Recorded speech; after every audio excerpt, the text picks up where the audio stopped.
যোৱা 6ৰ পৰা 12 তাৰিখে ইণ্ডোনেছিয়াত 56খন WBPF এছিয়ান চেম্পিয়নশ্বিপ হৈছিলে, য'ত আমি ভাৰতৰ পৰা 45জন খেলুৱৈ গৈছিলোঁ আৰু অসমৰ পৰা মই আছিলোঁ। তাতে ভাৰতে 30টা মেডেল ক্ৰয় কৰিবলৈ সক্ষম হৈছে আৰু তাৰ মাজত মই অসমলৈ মোৰ মাতৃ টিম চেম্পিয়ন হৈছে India. Thank you. India team champion হৈছে। অসমৰ মই অকলে পাইছোঁ। অসমৰ আৰু নাছিলে, এজন আমাৰ মাজুলীৰ আছিলে, চিলেকশ্যন পাইছিলে, কিন্তু তেওঁ কিবা নিজৰ ব্যক্তিগত সমস্যাৰ কাৰণে যোৱা নহয়। গতিকে খুবেই গৌৰৱান্বিত অনুভৱ কৰিছোঁ। খেলুৱৈ হিচাপে বিগত 9-10 বছৰ এইটো এটা আশা আছিলে যে বহিৰাজ্যত যাম, মোৰ বাকী খেলুৱৈসকলৰ দৰে গৈ পেলাই নিজৰ দেশলৈ, নিজৰ মাতৃভূমিলৈ গৌৰৱ কঢ়িয়াই আনিব পাৰিম।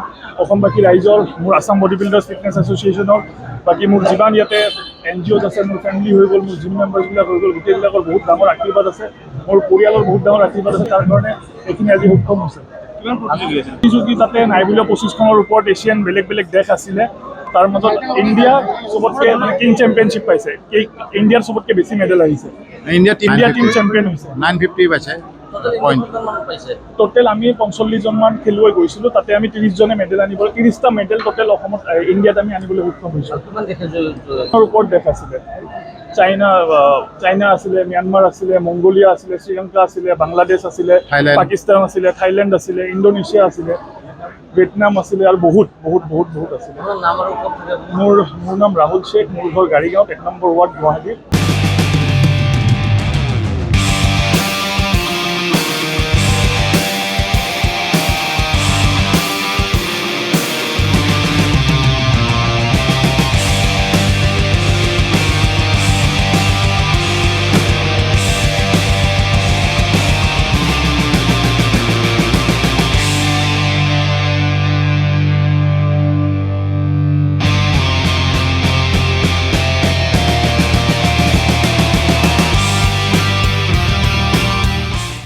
যোৱা 6ৰ পৰা 12 তাৰিখে ইণ্ডোনেছিয়াত 56খন WBPF এছিয়ান চেম্পিয়নশ্বিপ হৈছিলে, য'ত আমি ভাৰতৰ পৰা 45জন খেলুৱৈ গৈছিলোঁ আৰু অসমৰ পৰা মই আছিলোঁ।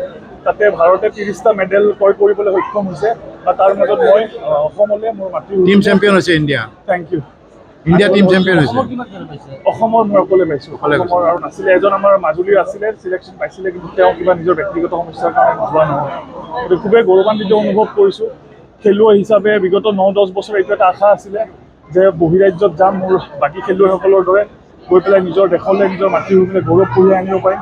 অসমবাসী ৰাইজৰ, মোৰ আছাম বডি বিল্ডাৰ্ছ ফিটনেছ এছ'চিয়েশ্যনৰ, বাকী মোৰ যিমান ইয়াতে NGOs আছে, মোৰ ফেমিলি হৈ গ'ল, মোৰ জিম মেম্বাৰ্ছবিলাক হৈ গ'ল, গোটেইবিলাকৰ বহুত ডাঙৰ আশীৰ্বাদ আছে, মোৰ পৰিয়ালৰ বহুত ডাঙৰ আশীৰ্বাদ আছে, তাৰ কাৰণে এইখিনি আজি সক্ষম হৈছে। প্ৰতিযোগী তাতে নাই বুলিও 25খনৰ ওপৰত এছিয়ান বেলেগ বেলেগ দেশ আছিলে, তাৰ মাজত ইণ্ডিয়া চবতকে কিং চেম্পিয়নশ্বিপ পাইছে। ইণ্ডিয়াৰ চবতকে বেছি মেডেল আহিছে। ইণ্ডিয়া টিম চেম্পিয়ন হৈছে। 950 পাইছে পইণ্ট।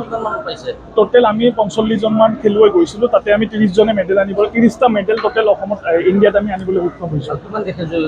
ওপৰত দেশ আছিলে, চাইনা আছিলে, ম্যানমাৰ আছিলে, মংগোলিয়া আছিলে, শ্ৰীলংকা আছিলে, বাংলাদেশ আছিলে, পাকিস্তান আছিলে, থাইলেণ্ড আছিলে, ইণ্ডোনেছিয়া আছিলে, ভিয়েটনাম আছিলে আৰু বহুত আছিলে।